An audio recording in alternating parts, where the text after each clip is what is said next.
আসসালামু আলাইকুম। কলি ছাটের একটা খুবই সুন্দর ড্রেস দেখাবো, বাসন্তী হলুদের মধ্যে আছে।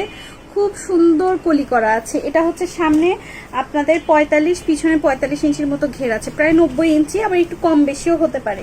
ঠিক আছে, এটা হচ্ছে দেখেন, এটার প্রাইসটা হচ্ছে 2050 টাকা। খুবই অনেক বড় কলি। দেখেন গলাটা দেখেন, এখানে চিকন করে বিট দেওয়া আছে, এখানে বক্রম দিয়ে ডিজাইন করা, এখানে আবার লেস দেওয়া আছে, এখানে সুন্দর করে একটা কাজ আছে, আবার নিচের পার্টটা দেখেন কি সুন্দর করে কাজ করা। আমাদের ব্যাক সাইডটাও সেম হবে। প্রাইসটা হচ্ছে মাত্র 2050। এটা হচ্ছে আমাদের সালোয়ার, আর এই হচ্ছে আমাদের ওড়নাটা। দেখেন ওড়নাটা হচ্ছে আড়ংতাঁত কটন ওড়না, 35 থেকে 38 ইঞ্চি ঘের হবে। প্রাইসটা যাচ্ছে আমাদের মাত্র 2050 টাকা। ভালো লাগলে তাড়াতাড়ি কিন্তু অর্ডারটা প্লেস করে দিতে পারেন।